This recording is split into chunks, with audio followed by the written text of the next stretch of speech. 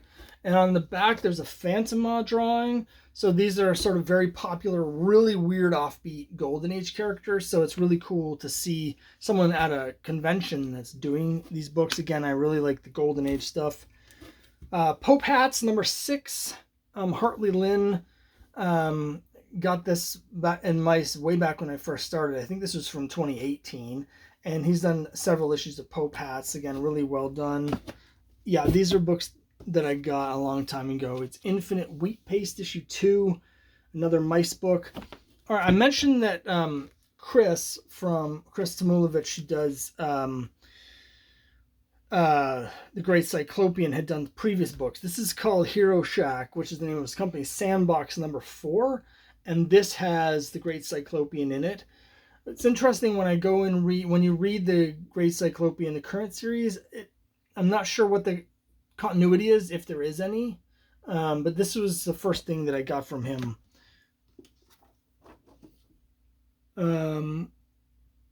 Okay, here's a couple weird ones. This is Gringo Mag. It's dated 2018. I got this and the next one here on Solschentagen in Berlin, Germany, at a like an art collective store where they had German self-published comics. And so this is sort of a slice of life thing. But of course it's all in German, so I can't actually read it, but I've looked through it.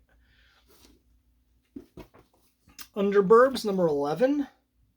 So I know I've got more of these. I'm going to try and speed up here a little bit because, frankly, my camera's memory is almost out. And so I've only got about 10 minutes left, and I still have quite a bit of things to get through. How I Made the World. This is actually an indie book that I got at my LCS, but they have a section for local creators, and I got it there. This is cool.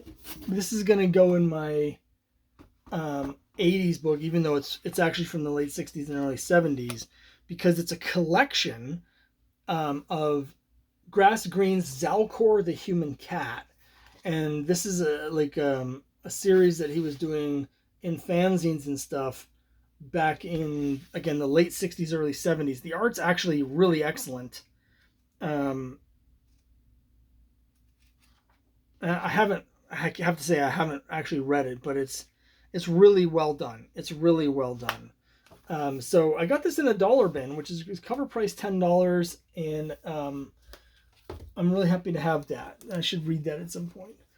Pyramid Knights, number 1. So this is another local creator that's, again, been doing this for like 15 years. They have tons of issues of Pyramid Knights. I see them at all the shows that I go to. So obviously I want to support my local creators.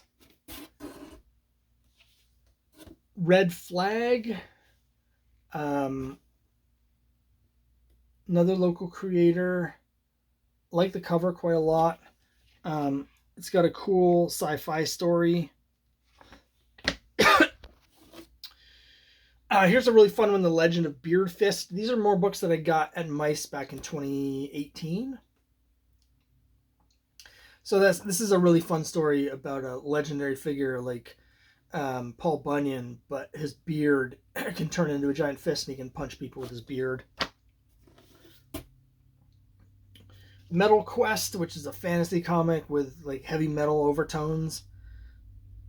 Really good. Again, this is like 6 years ago now almost, and I haven't seen like more of these, but it might just be that I'm in the wrong place. Tales to Befuddle comics anthology. I got a lot of these from the same table. I remember. Failure, Incompetence. This is sort of a collection of stuff that this guy did over a 10-year period. Chad in Amsterdam. I've seen this guy at a couple shows. The art's great. Like, check out that cover, right? And it's basically the story's about a guy who moved to Amsterdam by a guy who moved to Amsterdam. And it's a little bit strange that he shows up at a lot of shows in the area, even though he still lives in Amsterdam. But it's kind of like, it reads a lot like American Splendor, only with a guy that's in Amsterdam. It's like an American sort of in Amsterdam, so it's like a fish out of water thing. Ships. This is an interesting sci-fi comic. One thing that can get a little frustrating with reading these is that a lot of them sort of don't necessarily give you complete stories, and then you never, either they never put out the next issue, or you can never find them. Day Glow Hole Quarterly #1. This has a lot of like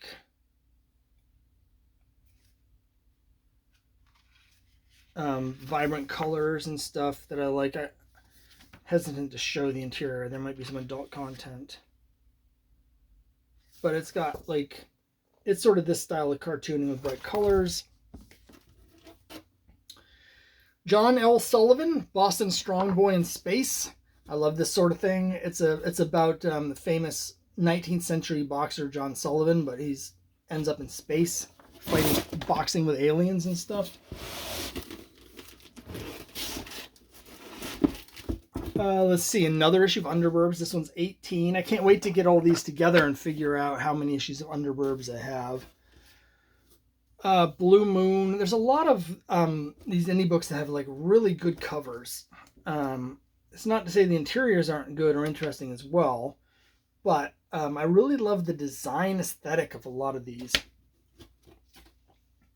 Lamb of the Altar. This is a black and white fantasy from GM Abreu again. I got that from them when we went to that show together. I also got this at the show. It's Space Boy Goes to American Ninja Warrior. Unlicensed.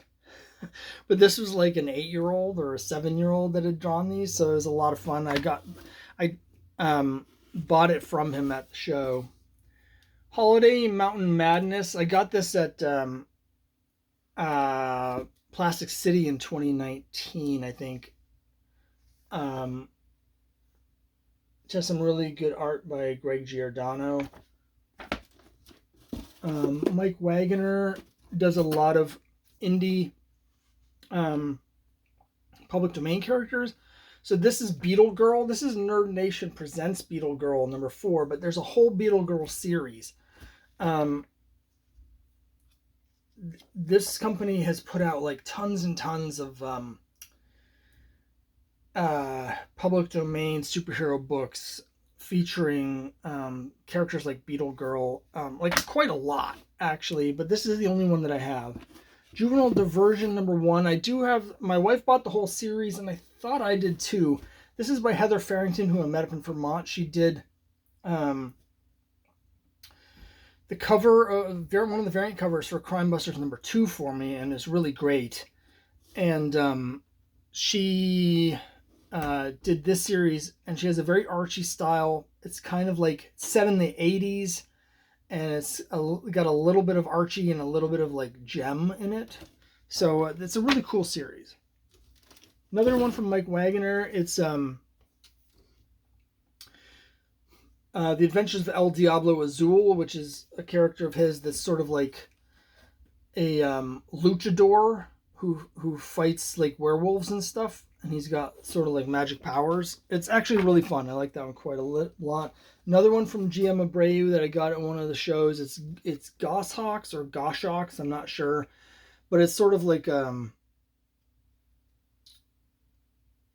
it's about like it's very anime, fighter pilots in the future, but they're queer, and there's like romance and combat and stuff in it. Here's one I got on Kickstarter. It's The Incredible Bun. My wife loves rabbits and bunnies, and so I got this thinking this would be a great gift. And then when I got it, I discovered that it's about a giant rabbit who's forced into like an underground fight club scene. And so it's like about this like poor rabbit who's being forced to like fight people in a ring, for money in a cage. It's horrible. I mean, it's really well done, but like for my purposes of giving my wife a fun gift with a bunny, it was horrible. So like, even though it was really good and I think some people would really like it, it just wasn't what I thought it was going to be. James Mobius is a local creator. Here's issues 2 and 3 of his series Punk Rock Alien Space Girl Adventures. And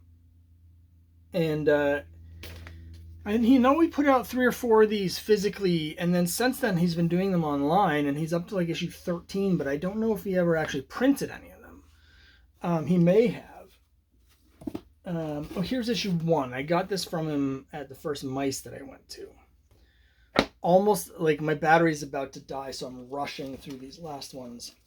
Here's some stuff from Alterna.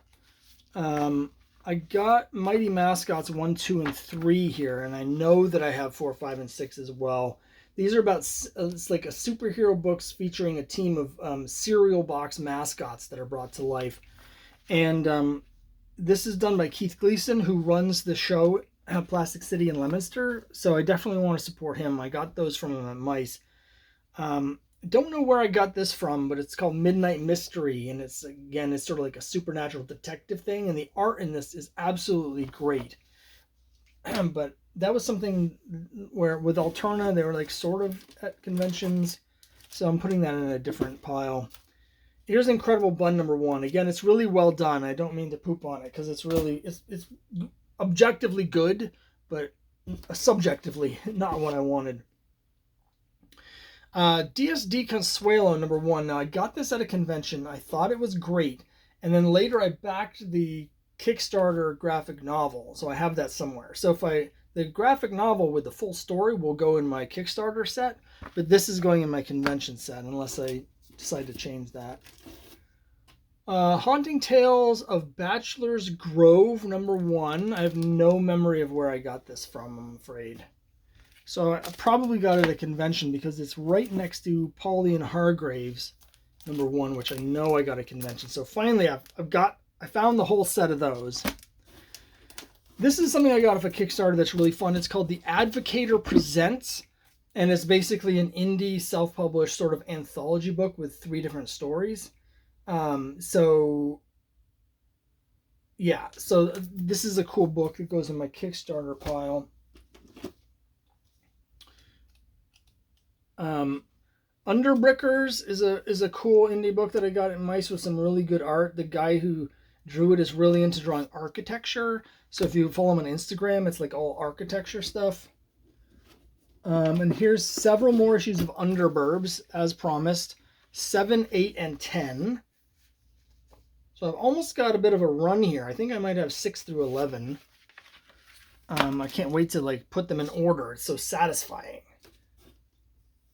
Here's a really cool book I got off of Kickstarter. It's El Cabron Pistolero, which has the design is retro, but it's got this sort of great aesthetic to it.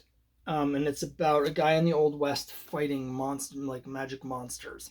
So there's a lot of that sort of stuff. You see a bit of a theme here with supernatural elements and stories that otherwise you wouldn't expect them to have. So that was really cool. And then here's the last couple of books. And these are all older books. These go in my 80s pile. Insect Man 50th Anniversary, which has a cover by Gene Colan and Tom Palmer. Somewhere I think I have the 25th anniversary of Insect Man. And this is actually I have it right here in my hand. It's the next book. So here's the 25th anniversary Insect Man. Insect Man's a character that was created by the guy who owns the That's Entertainment, my LCS. And he started drawing Insect Man and making them himself when he was a little kid in the 60s. And he kept doing it, and then he started getting other people to draw it and stuff like that. I actually drew an issue of Insect Man once, but it was never put out, unfortunately.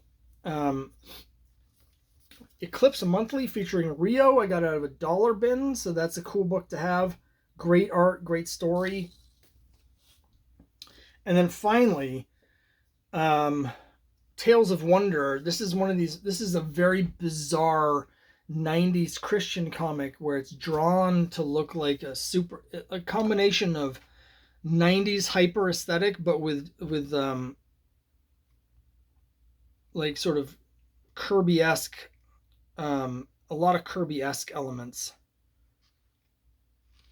So here's the thing about King David that looks like that. So, you know, I like to collect these Christian comics. This is the weirdest. I've got issues 2 and 3. I'm missing issue 1. But anytime I see an issue with this, which so far has only been twice in my entire life, I've got to get them because they're so weird. That goes in my 80s pile.